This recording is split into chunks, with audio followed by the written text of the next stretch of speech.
Hello, everyone. Welcome to episode 2 of our wellness vlog series. All right, Kelsey, how you doing? I'm doing good. Awesome. So last week we kind of talked about who we are, what we love to do, who we love to work with, and kind of why we do what we do. And this episode, we are going to focus on what our goals are with this series. So I'm going to talk about one of our goals, and Kelsey's going to talk about another. And then we are open to feedback always. So goal 1 is to normalize mental health as health. So it shouldn't be a discrepancy between physical health and mental health. It's all one vessel. It's health is wellness is health.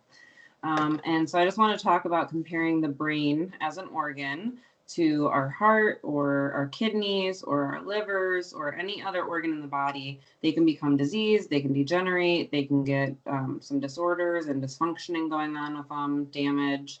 And that's the same with our brains. And so there's impairments that come from that and side effects that come from that that we don't usually kind of write off as a moral failure for people with diabetes or heart disease, right? Kind of see that and have compassion. But if you have something like, addiction or a mental illness, a lot of times that gets stigmatized, and it's unfortunate because it's all health. So I just want to make sure we pointed that out. There's I could get on a soapbox forever about that, but we're trying to keep these short and sweet for you guys.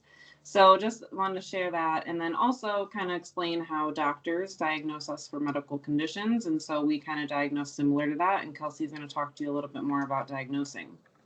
Yeah, so I think a big part of this is, also why we love integrated care so much, because, not, like I said, that's also another soapbox for us, but a lot of stigma. And if we can, make it integrated as much as possible, it helps kind of take power away from that stigma. So I think we get a lot of questions about, diagnosis or diagnosing and what makes something, a mental health disorder. So I always explain it, in my practice to my clients that, we have a handy dandy manual, and I'll get to that in a minute, but it really comes down to, it becomes a disorder if we start to notice that it's causing impairment, like significant impairment in multiple areas of your life, like your job or your relationships or friendships or just multiple areas at once. And you're starting to tell that, whatever these symptoms are really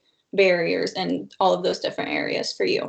So we use a standardized kind of, it's like our foundation for almost, our treatment like planning and whatnot. So it's called the DSM-5, Diagnostic and Statistical Manual of Mental Disorders. So every single mental health diagnosis has a set of different criteria, but also I think we're firm believers in, in order to receive mental health treatment, you don't have to have a mental health diagnosis.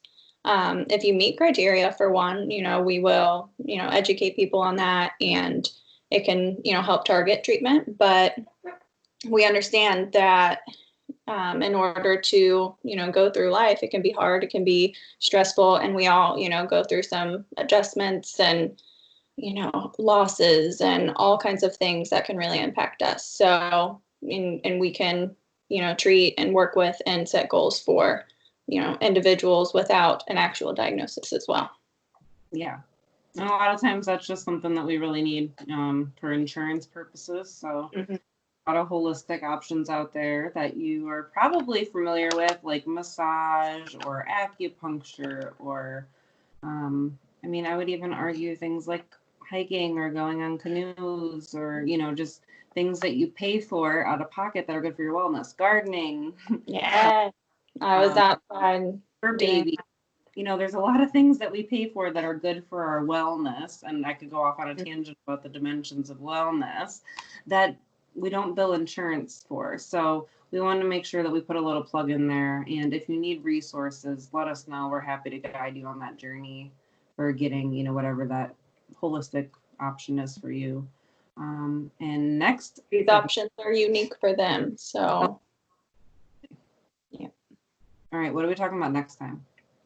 Next time we're going to do a breakdown, almost like a biology lesson. So different functions of our brain and how, stressors or trauma or just different, things that we encounter in life, how it can cause some reactions in our brain. Because health is health is health. Absolutely. I'm excited. I nerd out about the Biology. Thank you.